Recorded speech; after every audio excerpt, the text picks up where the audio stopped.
Que se passe-t-il quand les mots, ces ponts que nous tendons vers les autres, ne suffisent plus? Quand, face à ceux qui n'ont jamais croisé l'ombre toxique d'une relation pervertie, nos explications se brisent et que l'on se retrouve face à un mur d'incompréhension. Ce mur qui isole les survivants de traumatismes relationnels et se dresse précisément quand on tend la main, quand on cherche du réconfort. Un seuil invisible qui sépare le monde en deux. D'un côté ceux qui savent, de l'autre ceux qui ne peuvent pas savoir. Je voudrais vous parler aujourd'hui de cet abîme de compréhension, de ce mur contre lequel se brisent nos mots et nos silences, de la solitude particulière de ceux qui reviennent de guerres relationnelles dont personne ne perçoit les cicatrices. Ce n'est pas un podcast sur la victimisation, c'est une lettre d'amour à toutes les âmes qui naviguent entre deux réalités. Un témoignage sur l'incompréhension et sur la lumière qui persiste malgré tout. Ce n'est pas l'indifférence qui blesse le plus, mais l'impossibilité d'être entendu dans l'intégralité de sa vérité. C'est cette impression de vivre dans un monde parallèle où le fossé se creuse inexorablement entre notre vécu et le regard des autres. Une ligne de faille qui sépare le monde en deux réalités parallèles. D'un côté, il y a ceux qui portent en eux la mémoire des relations toxiques et de l'autre côté, il y a les autres, ceux qui vivent dans un monde où une dispute se résout en parlant, où un silence est juste un silence. Deux mondes, une même planète, mais un abîme de compréhension entre les deux. Dans cet abîme, naît une solitude particulière, celle de la personne qui sourit en société, tout en sentant l'abîme sous ses pieds, celle qui écoute des conversations normales comme on écouterait une langue étrangère. La vraie solitude n'est pas dans l'absence des autres, mais dans l'absence de résonance. Quand ta vérité est systématiquement renvoyée comme étrange, exagérée, incompréhensible, tu deviens un étranger dans ta propre histoire. Je suis Fatem Zahra Alami, bâtisseuse de ponts entre les mondes intérieurs meurtris et la lumière de la compréhension. J'accompagne ceux que la vie a initiés aux silences qui font mal et aux mots qui trompent. Je vous invite aujourd'hui à traverser ce fossé, non pas avec des solutions, mais avec une écoute nouvelle, à comprendre pourquoi parfois parler ne suffit pas et comment dans ces cas-là, accueillir peut tout changer. Parce qu'il est des solitudes qui ne se voient pas, des douleurs qui, pour être invisibles, n'en sont pas moins réelles. Imaginez, vous vivez dans un monde où les règles sont tordues, où le langage est une arme et où la confiance est un piège. Vous finissez par en sortir épuisé et meurtri. Et vous vous tournez vers l'autre monde, le monde normal. Vous essayez d'expliquer. Vous utilisez les mots manipulation, emprise, trahison, et en face, on vous répond avec des conseils qui semblent venir d'une autre galaxie. Mais parle-lui, ça va s'arranger, fais le premier pas, il ne peut pas être si méchant. Mais c'est ta mère, elle t'aime sûrement à sa manière. C'est sûrement un malentendu. Tu devrais faire un effort et arrêter de dramatiser. Vous vous heurtez à un mur d'incompréhension fait de bonnes intentions, de ces phrases visiblement bienveillantes qui, sans le vouloir, invalident une souffrance qu'elles ne peuvent nommer. Autant de perles de bon sens qui tombent dans le vide, car elles s'adressent à une relation normale entre deux personnes raisonnables. Elles ne savent pas que parler avec un pervers narcissique, c'est comme apporter de l'essence à un feu. Que tout ce qu'on peut dire ou faire est systématiquement retourné contre nous, jusqu'au moindre geste, au moindre regard, à la moindre respiration. Ces phrases ignorent le gouffre qui sépare leur réalité de la nôtre. Elle parle d'un monde où les conflits se résolvent par le dialogue, où les mots veulent dire ce qu'ils disent, sans savoir que nous venons d'un désert émotionnel où les mots ne servent qu'à piéger et non à relier, et que nous survivons sur un terrain miné par le déni, le mensonge et la perversion. Ce mur qui nous sépare est fait d'un langage qui ne correspond pas à notre expérience vécue, à la blessure que nous portons en nous et qui laisse en nous des cicatrices à jamais. Comment traduire l'indicible? Comment mettre des mots sur la froideur calculée d'un regard, sur ce sourire qui masque un besoin de contrôle, cette main tendue qui en réalité domine, cette parole bienveillante qui cache un jeu de pouvoir? Ce silence qui n'est pas juste un silence, mais une punition, un chantage, une menace. Comment mettre des mots sur cette fatigue particulière, celle d'une vigilance de tous les instants, pour ne pas déclencher la colère de l'autre? Comment faire comprendre à un monde logique que dans notre réalité, une parole bienveillante est soupçonnée d'hypocrisie, une simple spontanéité est prise pour une déclaration de guerre? Et même un je m'excuse pour quelque chose dont nous ne sommes même pas responsables, au lieu d'apaiser, devient une invitation à l'agression. Car nous n'avons pas affaire à des personnes normales qui cherchent à communiquer, mais juste à dominer. Et face à la domination, c'est la loi de la jungle. Le langage ne sert plus à se rencontrer, mais à survivre. Nos mots décrivent des souffrances qui n'ont jamais croisé.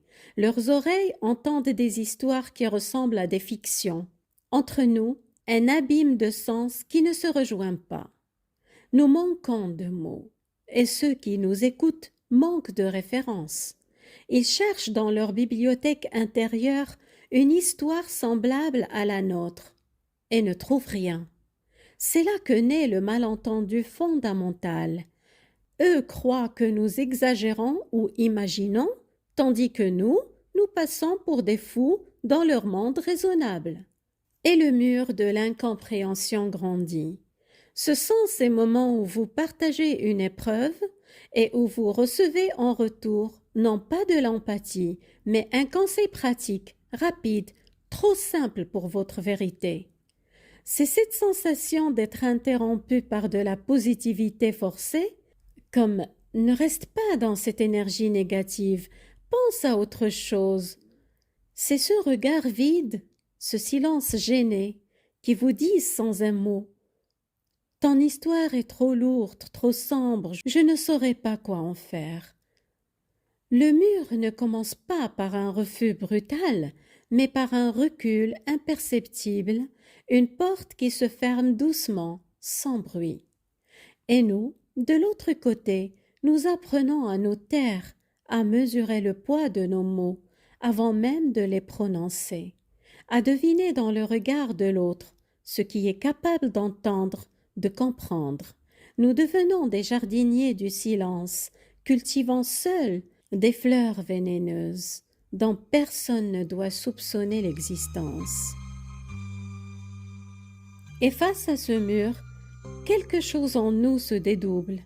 D'un côté, la partie qui sait, celle qui a vécu enregistrer chaque micro-traumatisme, chaque trahison, chaque agression, et de l'autre, la partie blessée par le doute, face au regard incrédule de ceux qui n'ont jamais marché sur ces terres brûlées.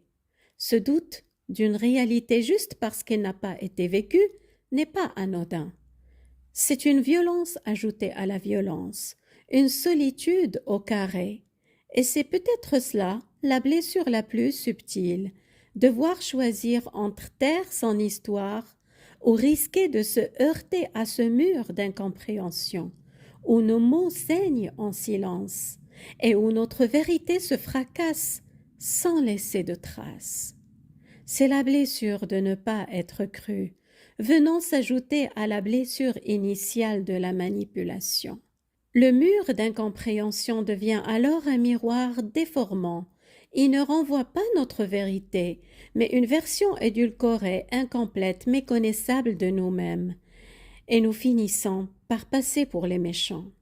Pourtant, la manipulation pathologique n'est pas acceptable.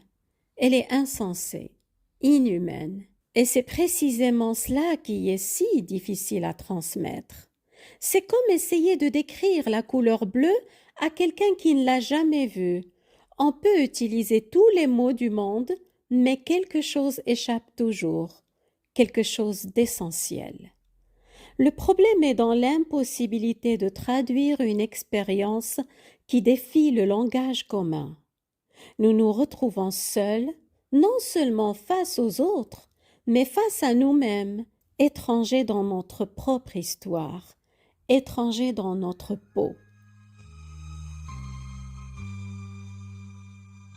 Alors, que reste-t-il si les mots butent contre le mur? Si le bon sens devient une impasse, comment tendre ces ponts entre ces deux mondes?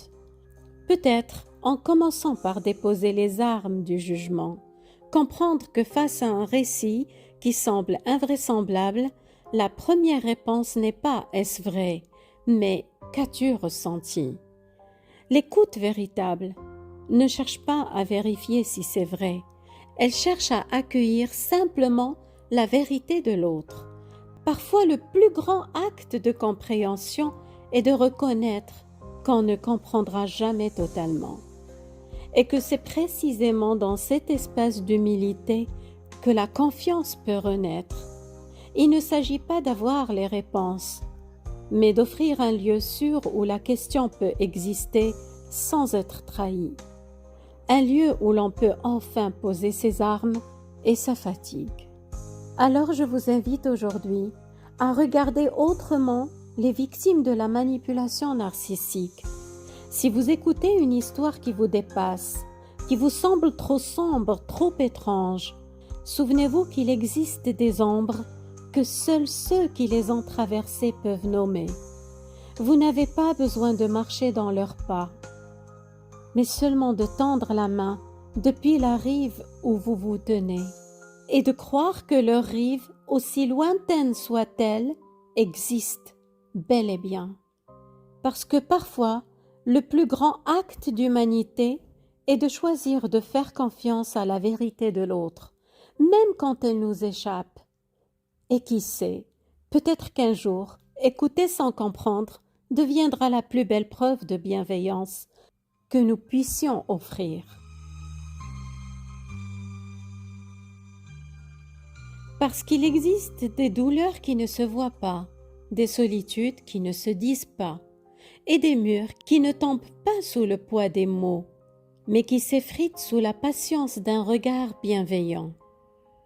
Si vous êtes de l'autre côté du mur, sachez ceci, vous n'avez pas besoin de tout comprendre, seulement de croire que l'autre monde existe, même si vous n'y avez jamais mis les pieds. Et si vous êtes de ce côté-ci, du côté des survivants, rappelez-vous, votre vérité n'a pas besoin d'être validée pour être réelle. Elle réside dans votre souffle, dans votre capacité à raconter même quand le langage vous manque. Nous ne guérissons pas toujours en étant compris, mais parfois juste en étant entendus sans être jugés, juste en trouvant quelque part un écho à notre silence. Et cet écho, si ténu soit-il, devient une lumière dans la pénombre, une main tendue, un commencement vers un monde moins hostile, où les murs deviennent des ponts et les silences des langages. Un monde où l'on n'a plus à choisir entre être compris et être soi. Merci d'avoir écouté et à très vite sur le chemin. Prenez soin de vous.